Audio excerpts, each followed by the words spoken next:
Kevin Harvick says talking to Chase Elliott is like talking to a 9-year-old. Is all this hostility really justified?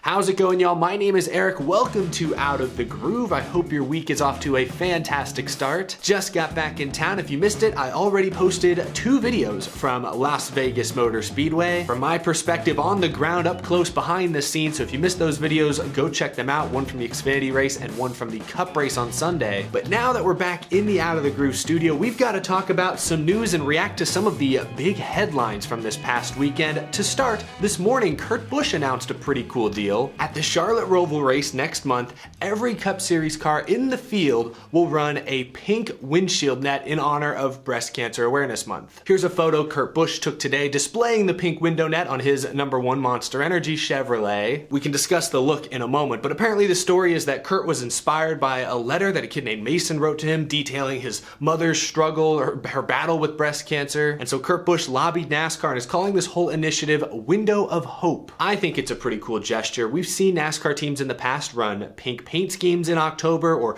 pink door numbers, but every car in the field featuring a pink window net, I think that's gonna look pretty cool. I mean, sure, from a designer's perspective, the pink is probably not gonna match every car in the field, every paint scheme, but it's still pretty cool. I think it's a great gesture. It's gonna get people's attention, and that's what this upcoming month is all about. I'm a fan of it. That's all I really have to say. I just want to begin this episode with something positive before we talk about the drama here in a few moments. Beyond what explicitly happened on the racetrack Sunday evening, there are a couple big headlines coming out of Las Vegas. First, Rodney Childers, Kevin Harvick's crew chief, will be suspended this weekend at Talladega. The 4-car had 2 loose lug nuts during a post-race inspection. That's a $20,000 fine, and per the rulebook, a 1-race suspension for the team's crew chief. So Rodney Childers will not be atop the pit box at Talladega this Sunday. So that's big news because Kevin Harvick is, of course, a playoff driver, and he goes into Talladega 7 points below the cut line, needing a good run. Now, to me, if there's one track that you can maybe get away with losing your crew chief for, it's probably Talladega or Daytona, especially when there's no practice, no qualifying at the track, so that communication between driver and crew chief isn't quite as valuable as it would be in years past.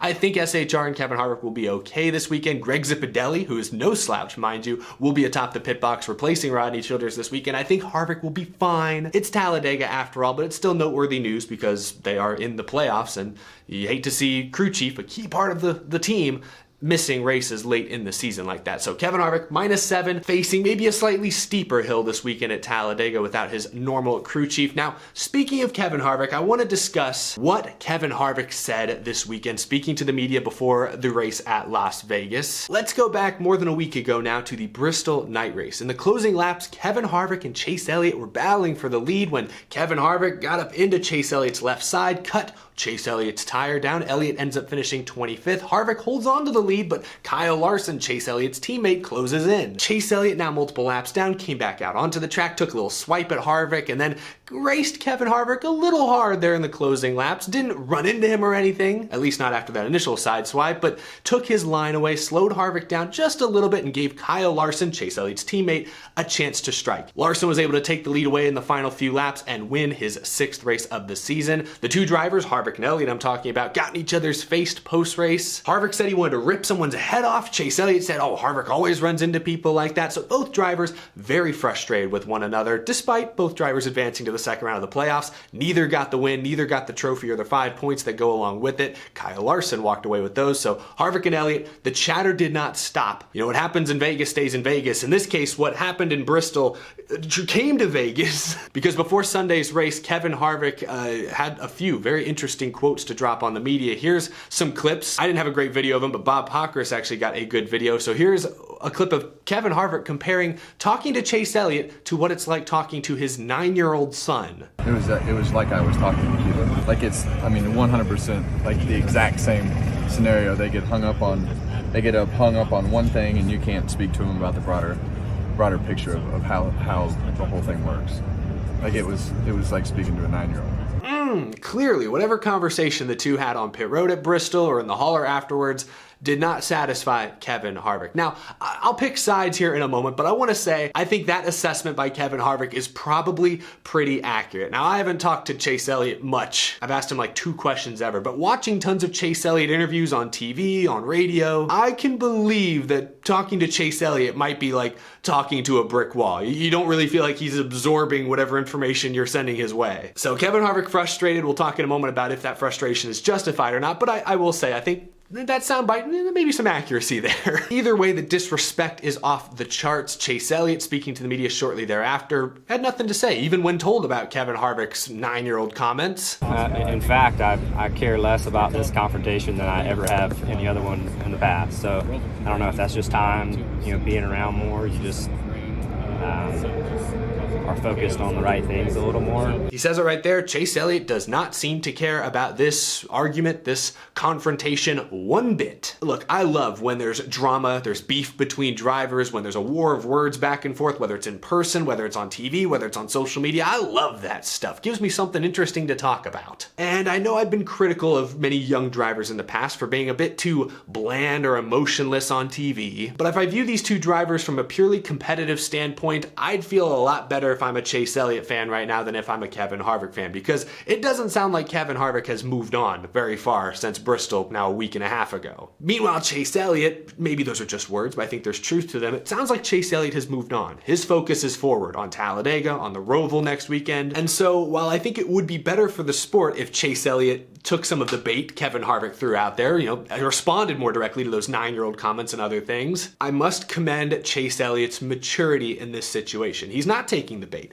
He's not willing to get into some petty squabble, some trivial back and forth in the media. And when you're in the middle of the playoffs, when a championship is on the line, that is the goal. And Chase Elliott absolutely has championship aspirations. He's the defending champion, for Pete's sake. I think it's good to say things like this and show this sort of focus. You've moved on. Bristol was last week. Now your focus is on this round, the rounds to follow, and trying to win a championship for your team. Meanwhile, Kevin Harvick, the veteran, the oldest full-time driver in the Cup Series, a champion in his own right. This past weekend at Las Vegas, Kevin Harvick said that Bristol may have been the maddest he's ever been. I don't know that I've ever been that mad, to be honest with you.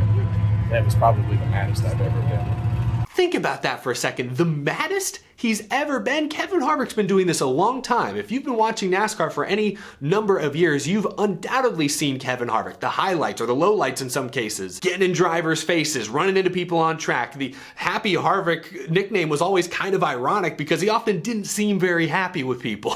So for him to say that Bristol last week, when he ran into Chase Elliott, he cut Chase Elliott's tire down, he was still in the lead and had a chance to hold off Larson and couldn't, to say that was the maddest he's ever been, that is shocking, coming from a veteran of the sport, a guy who's been racing for 20 years, who's won a championship, who's won dozens of races. Chase Elliott, the 25-year-old, to me is showing more focus, more emotional maturity than the 20-year veteran who's won a championship as well, who's a future Hall of Famer, undoubtedly, maybe the most talented driver in NASCAR today. I think that's absolutely arguable. That is shocking to me. Everyone's entitled to their own emotions, but that doesn't mean that every emotion is equally justified. If we view emotions more objectively, sometimes you may be really angry about something, but it's not entirely justified. And that's how I feel about Kevin Harvick in this case. He can feel wronged, he can feel miffed, he can feel disrespected by Chase Elliott all he wants, but when it's all said and done, we forget that in that race at Bristol, Kevin Harvick still finished second. He had the lead with 3-4 laps to go and lost it to Kyle Larson. Yeah, maybe Chase Elliott was in his way a little bit, but it's not like Elliott knocked him out of the way. Harvick could have held Larson off, I'd say. Meanwhile, Chase Elliott, the guy who Harvick ran into, it was Harvick's fault. That initial contact was Harvick's fault. Chase Elliott finished 25th in that race, multiple laps down, and he had a shot at the win as much as Harvick did. So if anyone has the right to be, slamming their helmet on their roof, to be saying they're the maddest they've ever been, if any of these two drivers, if either of them has the right to say that, it's Chase Elliott. It's not Kevin Harvick.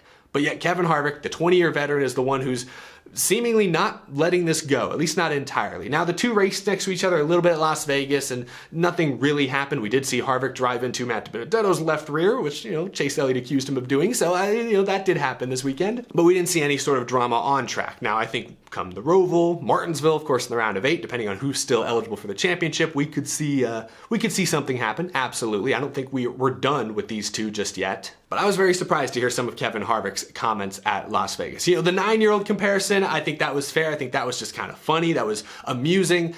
The statement, though, that he said he's the maddest he's ever been, yeah, sure, he's just talking about, you know, a week ago, but the fact that he's had a week to think about it and he still feels like that was the maddest he's ever been, that was surprising to me. You know, I don't want to let either driver off the hook. I know I sound like I'm defending Chase Elliott, or at least more on the Chase Elliott side of this, but I don't want to let either driver off the hook entirely. It's racing, things happen, I get it, but, you know, Chase Elliott, in the spring of 2020, it was him at the end of the race who completely missed the corner and took Joey Logano out of the race. Chase Elliott was overly aggressive, made a mistake, and cost himself and Joey Logano a shot at the win, and the two, you know, confronted each other after the race and seemed to agree to disagree. So while I do believe Harvick was largely to blame for the incident that cut Chase Elliott's tire down at Bristol, let's not pretend that Chase Elliott hasn't done the exact same thing, hasn't made the exact same mistake at Bristol just a year earlier. I think it's important to keep that in the back of everyone's mind. Meanwhile, Kevin Harvick, he has no room to talk about this type of stuff. I still hold the 2015 Fall Talladega race over his head. Still shocking to me that NASCAR took no action when he just deliberately took out half the field to preserve his playoff spot and end the race. Like, goodness gracious, that's one of the biggest scandals that weren't scandals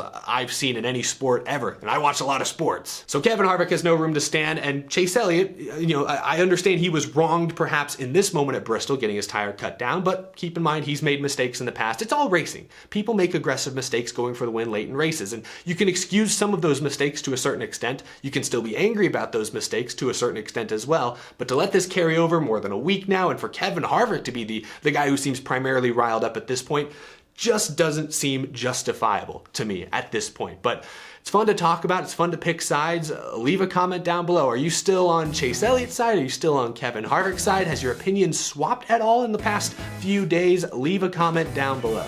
But that is going to do it for this episode. Thank you for watching. Be sure to subscribe if you're new to the channel. We talk NASCAR news, rumors, predictions, reactions nearly every single day here at Out of the Groove. And as always, a huge thank you to my amazing Patreon supporters as well. Again, if you missed any of my highlights from Las Vegas, you can click through to my channel and check out some of those recent videos. A lot of fun out there, met a lot of great fans, saw some pretty cool sights, and a mediocre Cup Series race, let's say. But I truly appreciate the support. We'll be back later this week. We'll have more to talk about before Talladega rolls around. I'm so excited. Talladega week, yes. Thanks for watching this video, y'all. Have a great rest of your day, and I'll see you in the next upload.